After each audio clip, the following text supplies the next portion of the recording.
If you want to see how this picture of Eleanor Roosevelt inspired me to use this pattern, please stay tuned.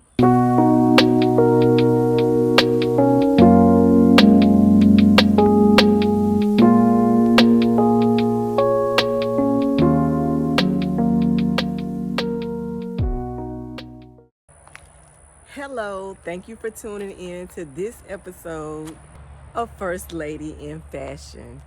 This episode, we will be talking about Eleanor Roosevelt. So, as I show you my pattern and talk about the pattern that I use to recreate this look, I will also put a few fun facts about her to scroll across the bottom of the screen. So, if this is your first time tuning in to an episode of First Lady in Fashion, I would like to welcome you. Because this is an election year, what I decided to do was bring you an episode once a month where I recreate a look from one of our former First Ladies. This look happens to be from Eleanor Roosevelt. So I know you're looking like, how did I pull this off?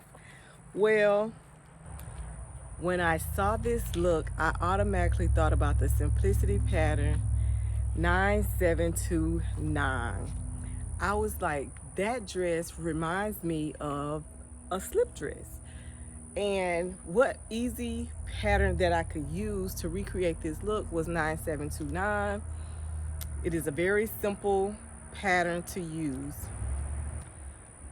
So when I used this pattern, I did recreate the look using View A.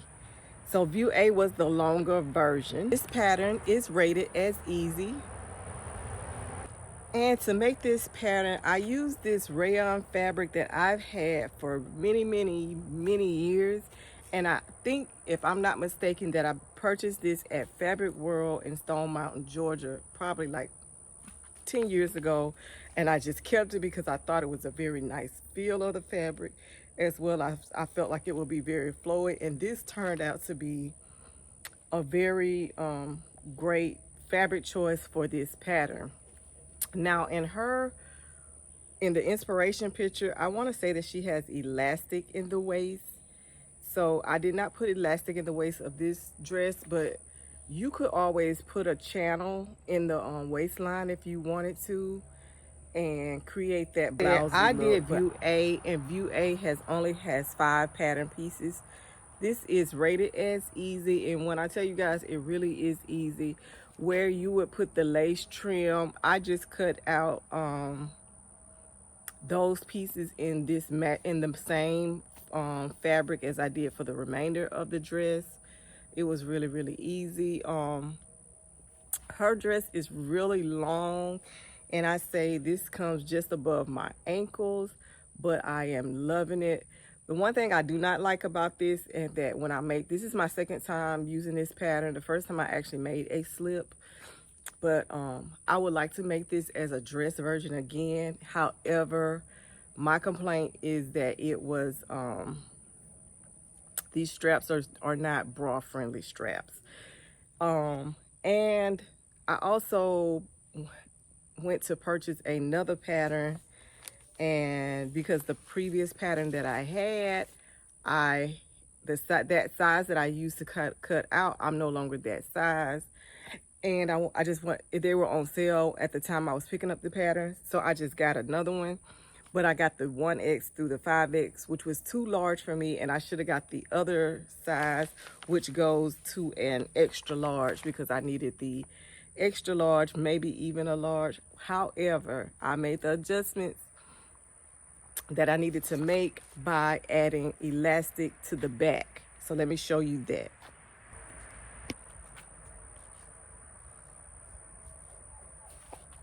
So where it was oversized in the back, I created a channel, and I ran elastic that runs from the side seam to side seam on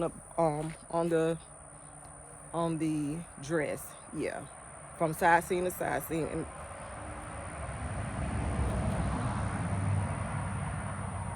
so this gave me a fuller skirt, as well as the elastic shrunk it in to, you know, make it smaller.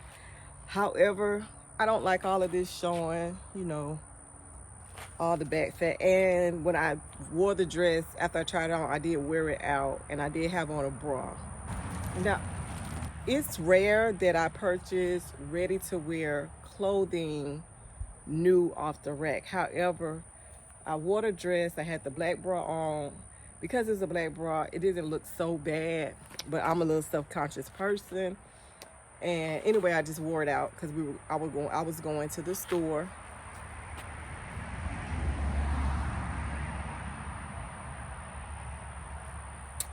When I got to the store, I was actually going to Walmart. So when I got to Walmart, you know, looking around Walmart and browsing, I found this cover. It's like a cover up, but I felt like it was perfect. So I will show you pictures of me without the cover up, but with the cover up. But I thought this was perfect, guys, going into fall. And the color tone helps me go into fall as well. But I felt like this cover up was really helping me go into fall. And it just gave it a whole entire look. I could even see maybe wearing this in the winter.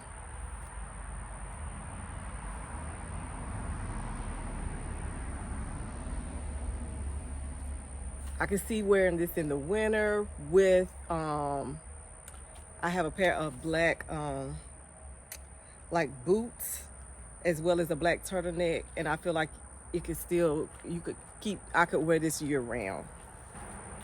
But I wanted to show you guys that you can make these little dresses. You can use this same pattern that is initially, it was for a slip, and you can turn it into a dress. It could be you could use this for a summer dress. Like I say, because of the color, I feel like I can wear this all year round. Right now with the fall, I will be wearing this cover up. It gives me something to cover up, but yeah, I can wear it when it gets warm. And I'm very, very satisfied with it. I'm gonna bring you down so you can see that it's because I use that bigger size, I have plenty of room in this dress. The only thing that I would do the next time I make this pattern into a dress is put pockets. I think it needs pockets. So I hope that you have enjoyed this episode of First Lady in Fashion. This is my Eleanor Roosevelt inspired dress that I use the Simplicity Pattern 97. That I use the Simplicity Pattern 9729 to recreate this look. Tune in to the next episode of First Lady in Fashion. I cannot remember because I don't have my list with me, but it is either Lady Bird Johnson or Laura Bush. I will be using one of their pictures or one of their looks and trying to use that as an inspiration to recreate it into something that I can wear. As always, guys, you are so special to me. I really appreciate you tuning in. If this is your first time, thank you so much for tuning in. And if you are returning, I really appreciate your dedication and your taking the time out of your busy schedule to come and enjoy with me. As always, have a wonderful week. Have a wonderful time sewing, and I'll see you guys on the next video. Bye-bye.